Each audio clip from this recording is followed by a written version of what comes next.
Hi, my name is Georgie Williams. My pronouns are they, them, and I'm the founder of /Queer, an organisation devoted to accessing and archiving the oral histories of gender and sexual diversity in communities around the world.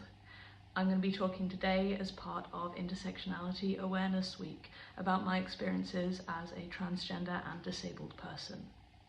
When it comes to what intersectionality means to me, I think intersectionality is about recognizing the diversity of the human experience.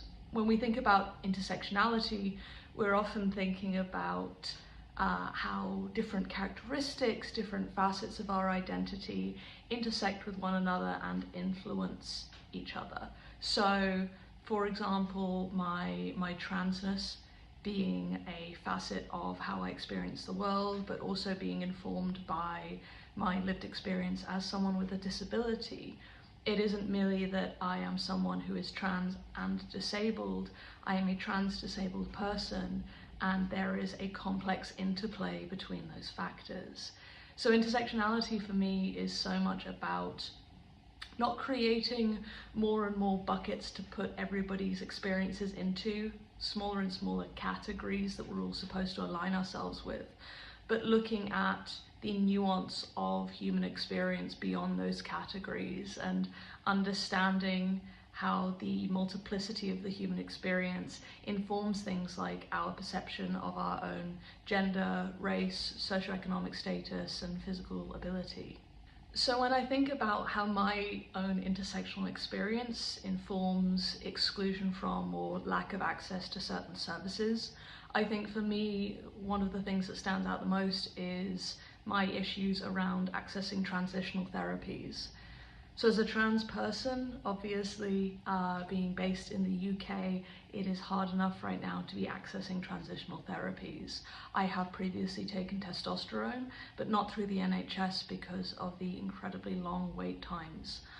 I have, on top of that, had to face how the complications caused by my disability, hypermobility spectrum disorder or hypermobile spectrum disorder, limits the access to healthcare that I have as a trans person as well. What I mean by that is, to be more specific, I am someone who may have complications arise from taking hormones or going through transitional therapies because on a fundamental level, the connective tissue of my body, the very cells of my body, are made up slightly differently to an able-bodied person or a person who doesn't have hypermobile spectrum disorder.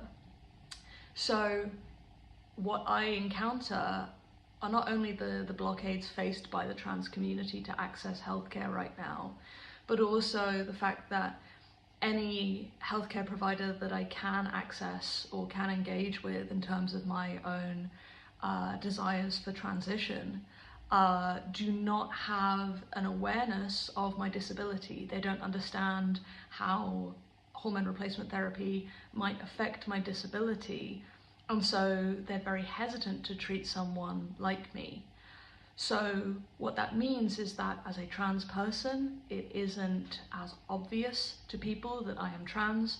I still very much pass as a cisgender woman, even though that isn't my identity and it isn't how I would like to necessarily look. What the reality is for me is that I am someone who, through the relationship between my disability and my gender identity, faces these additional barriers.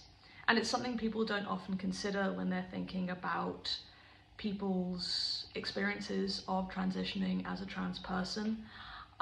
People don't consider that some people don't look trans, and the caveat, of course, is that there's no one way to look trans.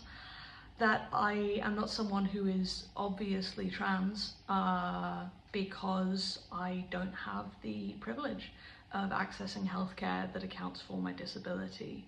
I am not someone who can access that healthcare because I know that people don't understand my disability in the same way that they don't understand my gender identity. Transitioning is a privilege in some ways.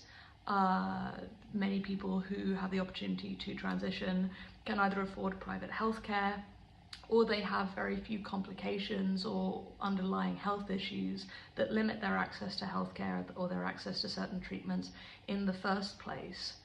And in that, you can also see issues around stigma and bias against certain body types as well, that mean that doctors make the decision to limit access to transitional therapies. So I think there needs to be an addressing of how trans disabled people can or can't access this healthcare.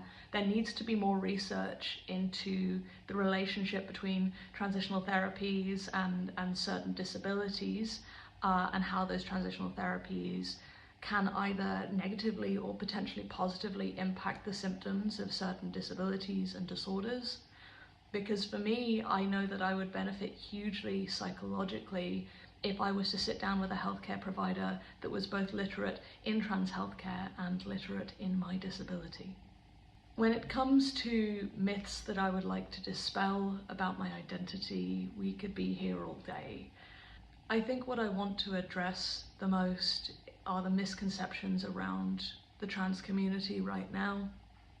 I think ultimately the trans community is a community of people who want to be left alone to live their lives. We want to have access to healthcare, we want to have access to education, to employment, we want the opportunity to have autonomy over our bodies. And I think that's where the intersection between the trans community and the disabled community sits. It's that desire for agency and autonomy that we have often been denied. We're very often told that we don't get to make decisions about our bodies, or that we are misled or misunderstood in what we want to do with our bodies. It is very easy to either infantilize trans people and disabled people and believe that they do not have the capacity to make decisions about their bodies, or to demonize them for not fitting in with our particular social standards or norms about how these communities are supposed to operate and conduct themselves. As a trans person, as a disabled person, what I want to do most is live. I want to be supported, but I also want to contribute to the community around me. I want to have the choice to access the therapies that I want to access, many of which, in terms of gender-affirming therapies, are accessible to cisgender people right now, but not transgender people. And I want to be able to sit down with a healthcare provider and not feel as if I am teaching them about my disability and about the condition that I live with. There is a need for literacy and understanding around both the trans community and the disabled community. And I think what I want people to take away from a video like this, or conversations with trans people or disabled people, is that we are here to live our lives and here to live comfortably. And that is the most important thing to many of us. We want dignity, we want autonomy, and we want justice.